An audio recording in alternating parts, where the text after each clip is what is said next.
Here we have two of the most rugged yet family-friendly SUVs on the market, the Toyota Fortuner and Mitsubishi Pajero Sport. Both are diesel, both are priced close to one another in the specs we have here, and they're both here so we can figure out which is the best off-road capable SUV at this price point.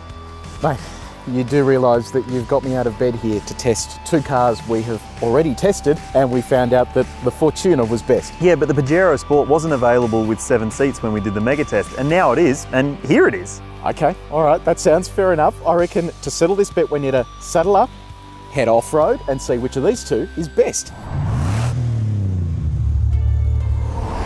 Before we head off-road, let's establish why these two are here. So you may have seen our mega SUV comparison where we pitted the cars in this segment against each other on and off-road and towing as well. The two behind us, the Fortuner and the Pajero Sport, both came out on top, and it was the Fortuner that took the win. And at under $56,000, it actually represents a good price point in this range with lots of features and versatility. But it was the Pajero Sport that impressed us arguably the most, but it was let down by the fact it had no 7 seats and no middle air vents. Well, now it does, so let's have a look and see which one is more practical now. Sounds good.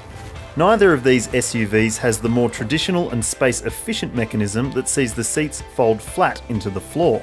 In the Pajero Sport, the seat bases fold forward and the uprights fold down flat. If you need even more boot space, the second row rolls and tumbles, and the third row bases tuck away.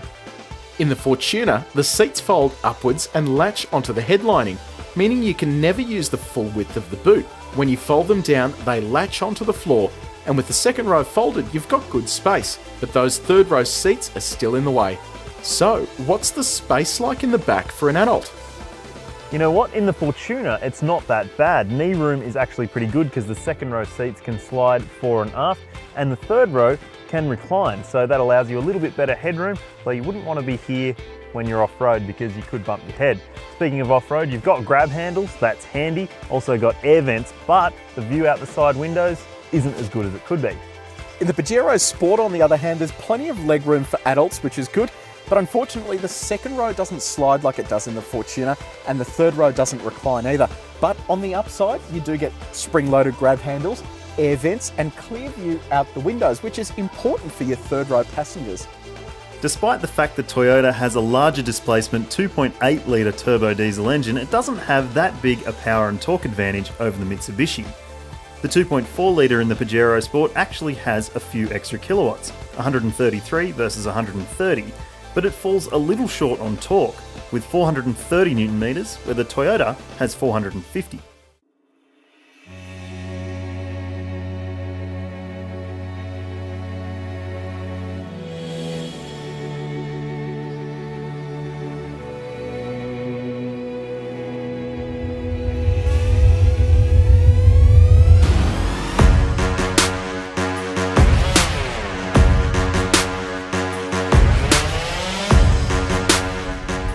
Both Paul and I have driven these SUVs already on-road and off-road, and we both agree that the Toyota feels like it's got more pep.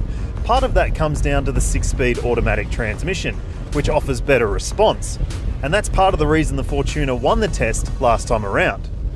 I'll let you in on a little secret.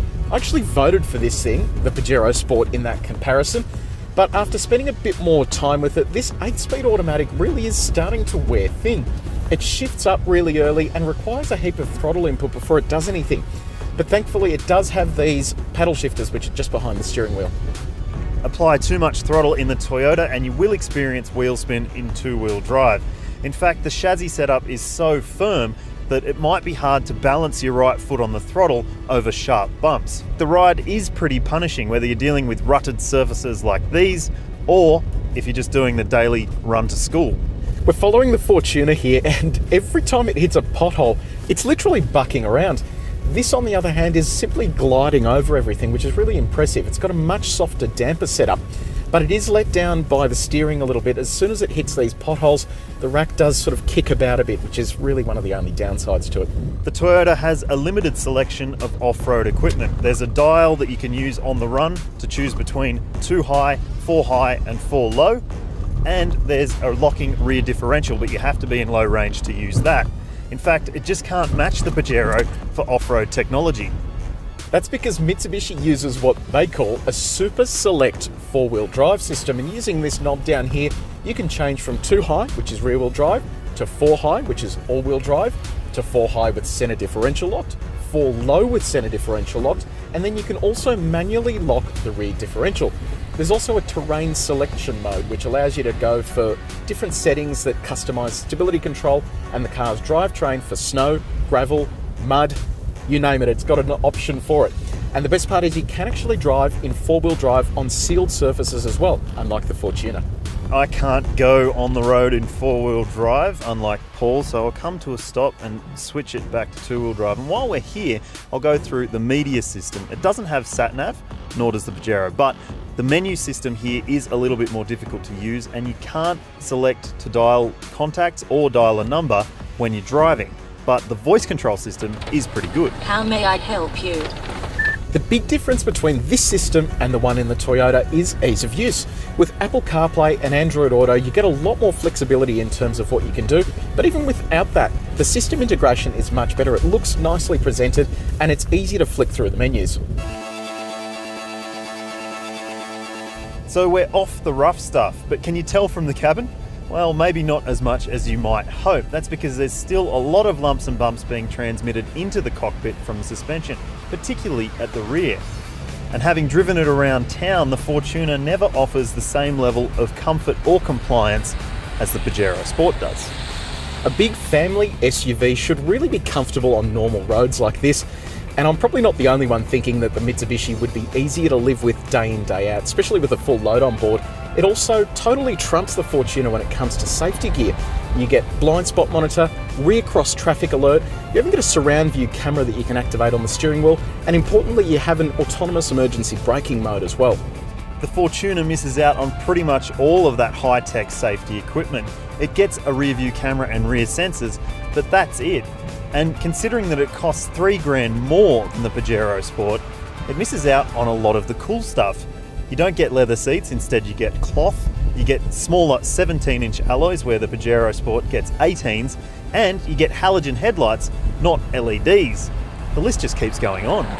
Other kit that the Pajero Sport gets that the Fortuner doesn't includes things like heated seats, electric seat adjustment up front, you get digital radio, you also get a longer warranty, 5 years instead of 3, auto wipers, you also get a longer cap price servicing program. I mean, it's impossible to argue the value proposition in this thing.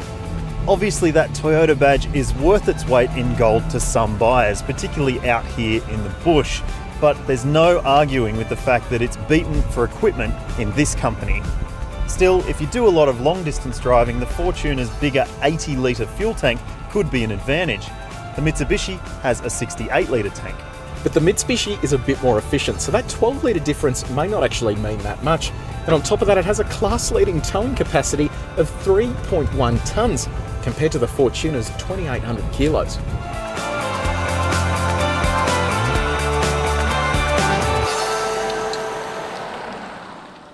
Mate, hasn't this weather turned nasty? You really can't predict it up here. No, you can't. But one thing we can predict is that this is the winner of our comparison. It is the Mitsubishi Pajero Sport. It didn't really make sense previously as a 5-seater, but now that the price is unchanged and you get 7 seats, I've been really blown away by it. So it's our winner in this comparison. Done. Time for a cuppa? Yes.